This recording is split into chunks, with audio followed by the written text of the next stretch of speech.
Mm-hmm. All right. Do you see the presentation? Yeah. Let me make it full screen. Right. So the BioMindMap is the project which basically aggregates scientific data in very simple, simplified form, like A increases B.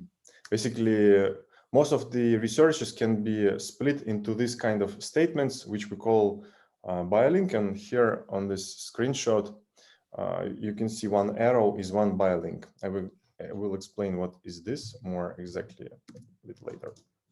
So we organize symptoms, medicine, herbs, food, everything together in one single database where every node has own page, and every such page can be connected with this biolink within the database.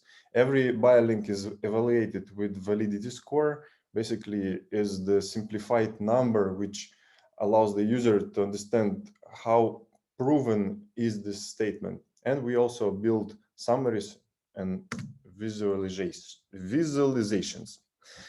Our main mission is make people more healthy and allow the knowledge be very simple to understand and always in context and always proven. So we organize exact facts which are shown in the researches, and we really want to become this kind of social network for specialists, for students who start to learn, or for doctors who already do something with their patients, so they can easily understand, well, first of all, recall something like what exactly this symptom or this supplement do, or see the bigger picture of interconnections, or even add something into the database. So we kind of work like the Wikipedia, which allows users to add data inside, but you have to be a specialist for that. This is my presentation, which I used on one accelerator, but here are just nice screenshots from the website. I could just show you the website, but here are just the simple ones. Like this is the main page of the website, which contains most of the proven recent biolinks. Basically, here you can see that flax seeds contain a lot of lignans, and it has two basically supportive proofs inside. I will show how it looks inside a bit later, but the main idea is that the main page is just basically the feed of recent addings into the database. In most cases, I try to show everything in very visual form. So like caffeine decreases depression, and we have this nice pictogram and everywhere like colored. So this everything is color coded. This 4.5 means that validity of this connection out of 9.9 maximum score is 4.5. It just basically a sum of all the evidences, and I will explain how the score calculated later, but it really considers the strength of the specific researches. To add any of such biolinks like these ones, every user has this simple form. It's simple because it only requires three parameters: the first node, the predicate, and the second node, basically subject, predicate, object. But you can, or you should add the proof that actually can show you in the experiment or in the trial that in this case propranolol decreases VO2 max. And this is this one. User enters the URL, and system automatically fetches DOI number, author, makes automated quote, but you have to specify as a human this exact phrase which made you think that this connection exists. You can actually add the evidence class, the model organism, like the rats or cells or human beings. And in the end, you get this kind of BioLink. So you can see it on mind maps, or you can see in text. In mind maps, it will be just an arrow. In this case, with only one proof, this one. This is the page of the added BioLink. Like here, we added. And initially, I started the project just to basically collect such statements that in most cases are pretty obvious, like something causes something. And I wanted to collect all the evidences together and with the citations and year and this strength of the researcher, so I can see everything on one page. I added this validity score to quickly grasp the level of proofs, just basically for a user of the system to see at glance, is it proven or it may be proven. Like I consider 9.9 points validity score as kind of almost proven, but there are always like some percent that it's not going to work in every organism. So you can see here that 6.6 score was received by adding the RCT on humans, and one meta-analysis, which is of 2005, and it gave you pretty high score. Also, a little bit of author or users who added this BioLink reputation influences this score, but in very little. The reputation means basically the education level and the experience with the system while adding BioLinks inside. And in long term, we expect that every BioLink has at least 3 sources to prove the statement. It will kind of expect having meta-analysis for every statement, and will request also votes from the users. Votes for the users is the part of the swarm intellect that allows everyone to evaluate if this statement was correctly extracted or not. And here you can instantly ask, why didn't you use some kind of crawlers, parsers of the PubMed that automatically parse the text with the neural networks and then collect data, collect statistical data and draw everything? The problem is that this kind of algorithms are not perfect. They produce kind of an error. And in most cases, this data, I wouldn't say not very useful, but it's kind of a not really well structured and not really processed by humans. So by that I mean something tells in the text that something happening, but human didn't look at this statement, and he didn't double check that this statement is exactly what's meant by the research. So in most cases, even if we extract everything by a robot, we still need to double check it by human. And in this project, we started right with the humans, and we use human-based logics, which ask users to double check what's the outcome of the research mentioned and if the extraction was correct. And also the main idea was to distribute reputation points between users, so we can so the system knows that if the high reputation user signals that we need to double check the statement or not. So if the professor, let's say, downvotes specific BioLink, then most likely we need to attract someone to the problematic node or the connection, so it will be fixed. So it's kind of a signaling way of communication. We don't have any comments or a way to write text, kind of we don't have, but we expect users to interchange the basically with signals, and signals could be valid or invalid. So you see the statement that something causes something, you basically check the proofs. And if you don't see the proof, exact proof in the researches, you may press invalid, or you may ask other person to review it again because you're not sure, or you may say that the verb was not correctly selected, and so on and so on. So this is the page of the one node, one object. We have lots of conveniences here, like automatically highlighted text.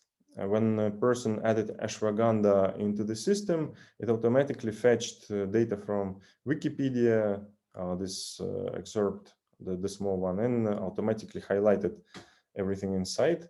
You can also click search and automatically go into the internet, to Google or in Wikipedia or other websites to see this ashwagandha related stuff. And the same way, when you're inside of the BioLink page, you can also Google, like in this case, this drug decreases depression. If you would click search or Google it, it would open this exact phrase with the NCBI prefix. So basically, quite a lot of conveniences to make a research when you study something. And here on the bottom, you can see summary. Well, in this case, it's summary for insulin. If we have lots of connection between insulin resistance object, which decreases, causes something, or something causes this insulin resistance, we can make this summary to put together like all the chemicals that increase insulin resistance, decrease, may increase. May increase means that the probability kind of a low.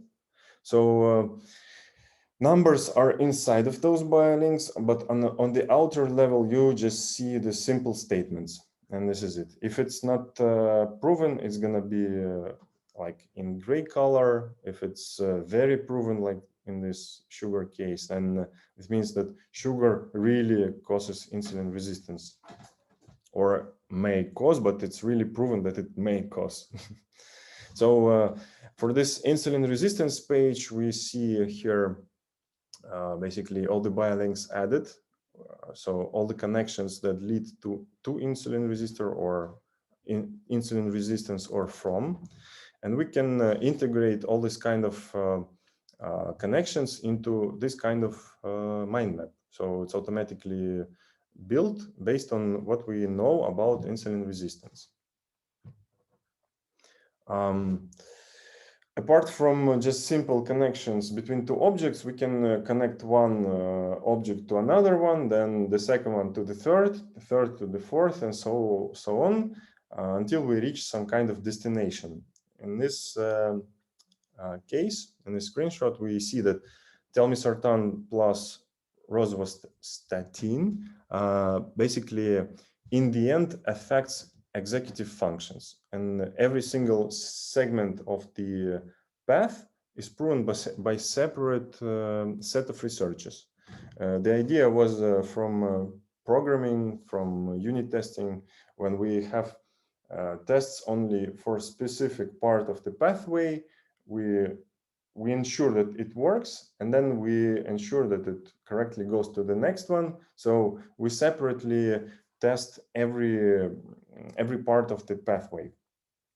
It also generates automatically this bibliography, references in the footer, and basically the whole page is automatically generated. So the idea was that users, or the swarm intelligence, or human intelligence, human groups intelligence, it just adds biolinks, and everything else is automated. So only those connections like telmisartan increases PAR gamma were added, nothing else.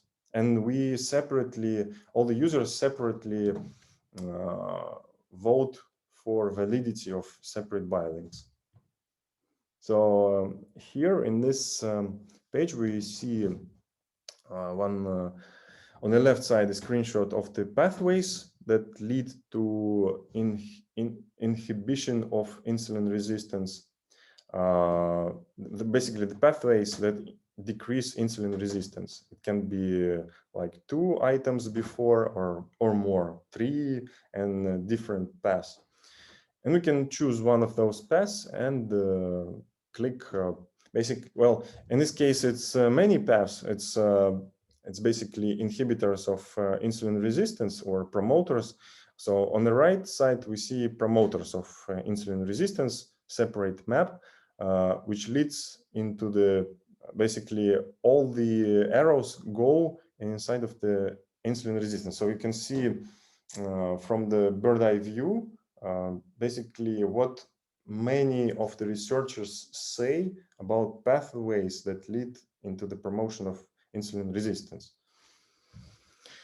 You can open the insulin page and select the builder for the map, which goes from insulin, for example, in this case, to insulin resistance and glucose tolerance. So it builds the map, the pathway, or we call it mind map. Of course, it's a little bit not really mind map, but a diagram. But in this case, it builds basically the diagram of connection of 3 nodes: insulin, insulin resistance, and glucose tolerance. You can build paths from any node to another one. If the path exists, then it will be shown, and you can choose if the path will be directed, so it respects the direction of arrows, or not directed, so just connection to any side of the BioLink. So it can be from A to B or from B to A, and it will try to draw the connection from the chosen node to other chosen nodes. So it builds pretty much this kind of diagrams. And if you double click the arrow, it will open the page of the BioLink. If you double click the node, it will open the page of the node. Pretty simple. Yeah, this kind of visualizations. It can build not only, it can show you like in the bottom, in the middle, the screenshot, it shows the HSV1 object biolinks one level around. In some cases, it can show like on a screenshot to the right. This is the pathways that lead to increase of oxidative stress. So it's kind of already a huge tree. Yeah, this is one of those initial problems that I have. I wanted to understand the AMPK, mTOR, PI3K, and so forth pathways. So I was drawing it on paper, but I wanted to have separate, basically, proofs for this pathway and to understand what leads inside of this pathway and what outcomes we get from specific objects inside of this pathway. This is the block that represents one single proof under the, basically it's a part of the BioLink page, which shows the proof of the BioLink, one single one. So we have mostly just a few entities on the website. Is basically the object page, well, the page of the object, and the page of the connection between 2 objects. So by this I mean BioLink, and the main page, which shows all the BioLinks. It's like I wanted to have very simple interface, very straightforward, and I wanted everything be connected and everything be proven. So in the middle screenshot, you see that vitamin B12 improves cognition, and it has 3 proofs with quite average validity score, 4.9. And the first one here is meta-analysis. So you can clearly see it just by quickly looking at the page. So if I would make this a long time ago for myself, I would just quickly recall that we have only one meta-analysis for this statement and a couple of more others. In the end, we should really have maximum validity score for every BioLink. And by having that, we might really start to already kind of generate recommendation trees for patients or for doctors or for people who are studying or who are researching something. For example, a client could have a specific condition and he would like to gather all the information how to handle it. And when he finds or his doctor finds, he can pass it to another specialist who will already allow him to try specific intervention. But there is also kind of a layer of people who call themselves biohackers, and biohackers really use this kind of information for their decisions concerning their health. So it's kind of a health decision handling software. So it's based on swarm intelligence. It's kind of a key feature. And the way how it's implemented, it allows import of biolinks that were generated by, let's say, a robot and an AI, but it will still have to be somehow controlled by humans, somehow filtered. So I would really want to see the database curated by a crowd of people who have a high level of education, and that's what I call swarm intelligence here. It's really like a big number of smart people who do understand how to read researches, and they cross validate each other. So we use signals and flags instead of comments. We use kind of gamification. So people, when user adds something, he receives experience and he gets levels and badges and so on. So he can prove that he is experienced with the system at least. We try to make clean UI. Of course, having 100% clean UI, you can't. The only bulky page that we have is the page where you add the biolink, but well, where you add proofs. But we try to make it quite simple, so all the data is fetched automatically from the PubMed or other web resources. Anyone can submit the biolink, and this is the kind of tricky part, that anyone can sign up and send something, but it will not appear in the main database. Of course, there could be someone who want to add something wrong, but only experienced users can allow the biolink to go through. So when you start, you have only low level of access, and you grow, you send the proofs of your education, and you show that you really can grasp the idea of the research, and only then you get more higher kind of a direct access to the database. But in the end, as I said, all of the biolinks, even from very high reputation users, have to be upvoted as valid by other good users. We generate mind maps, we generate pathways, kind of right now the database contains around 8,000 entries, 8,000 biolinks. Not sure how many researches. It could be around 12,000. But for pathways and mind maps, we think that we will be able to draw quite realistic mind maps and pathways. I mean, like considering all the possible interactions after 30,000. So we kind of just started to be public, and we are looking for people who would want to organize their own research. Like the idea was, if a person just read a scientific paper, then he has a context and he understands what kind of biolinks are there, what kind of statements are there.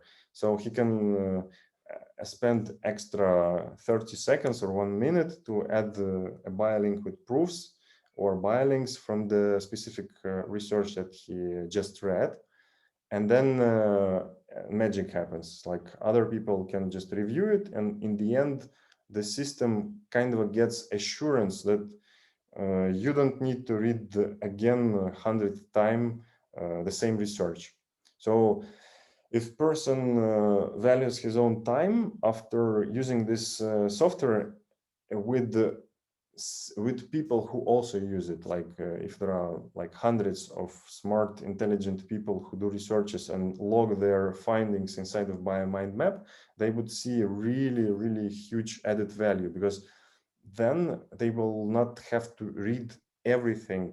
Like every single person will have to read everything unless they have some kind of way to understand what's the point of every research. Currently, like if you would use Google Meta, it just shows you the keywords of the research. You have to still dig in and read the whole research. But in most cases, we kind of can say if the meta-analysis tells a specific statement, then we don't need to kind of think about this a lot. Maybe we need to wait for the second or third meta-analysis, but we can believe that this connection exists. If it's really principle, you can research on your own deeply already later, but at least you know all the whole mass. You can see the context, like the whole mass of biolinks that go inside of your statement, and all the results that go after your biolink. So you have two nodes, but you know what exactly comes in and exactly what goes out. So we use this validity scored automatic expert system, and this kind of has the idea of becoming a social research network. Basically, if you're the team, you can research specific area like blood vessels or specific cells or specific supplements, herbs, whatever, in one place. Basically validate each other, cross review, and be sure that all of the connections are having high level of confidence. This is our team. We have basically, I'm the only developer as a software developer, and other people are doing the scientific help, user experience help, marketing, and so on. We have doctors on board as a consultants. And we really would like to become a social network for scientists, nutritionists, and affect the way how the education works. Basically, charge those youngsters who went to the university to become a medical expert with the really essence of knowledge, and to always have proofs, like to have the URLs to the exact researches with the exact quotes, so students or even scientists or doctors can easily learn new area. And we really want to have to become this service, a tool and encyclopedia for finding evidence-based solutions. And basically, I will not sum up everything because it's very easy. We have nodes and connections proven by research. And what we need right now is we need publicity. We need to somehow become popular in the universities. So the specialists will start to use it. And at some point, we'll have pretty much the core users base, and then it automatically will expand the base of the biolinks really, really fast. So currently, I know a few teams that make the neural networks that process abstracts of the researches, but it feels that if every scientist who read his article today, if he would write it in the form of biolink, then we can digitalize and process whole PubMed in a few weeks. This kind of situation possible if we would have core users that really into systematization of this knowledge and the future is for medicine. People start to worry about their health, and the amount of specialists increases. So I suppose in next years, by gathering all the data together, it could become really one of those really starting points in the internet to start both research or healthcare. And another thing that we are looking for sponsorship, because we need not only development but the marketing help, and the funds would be really helpful here. We really want to start a marketing campaign to basically distribute the knowledge between people, and then gather this core team, core user base, and so forth. So thank you. If you have any questions, you can ask. Thank you very much, Alex. Thank you. Thank you. I have a question about the color coding. You have parts of a diagram, different colors. How is it? What does it signify? And maybe can you turn off these layers in order to understand better some particular layer, and not like draw into all the details? Well, we are planning to add the filters for different types of connections, but in most cases, if you would use basically the diagram of only promoters, then you don't need to turn off any layers. You just see the pathways which promotes a specific node. Color coding is simple. Green ones are increasing, red ones are decreasing, blue ones are like causing. How about these nodes? How about the nodes itself, if they are green? And what does it mean? You can add a type to every node. Like sugar would have, I think, food. Vitamin D is vitamin or compound. Smoking is the intervention or environmental factor, and so forth. And well, maybe here the smoking doesn't have. Yeah, it's an intervention. That's why it's green. But we're still thinking how to make color coding more helpful. Right now, it's pretty simple. Green ones are like foods, supplements, vitamins, and so on. Red ones are symptoms, diseases, and this kind of bad things. And gray ones, I think it's like objects which are like aging or basically environmental factors. Okay, I understand. I see. Well, thank you to both of you presenting today. If there's any question, please contact Alex via the website biomindmap.com, and the first presenter via the gerosense.ai. And thank you very much. I hope it will be helpful. It was helpful, and let's continue our research, both of aging and all kind of preliminary data, preliminary connected data. Thank you, guys. Thank you.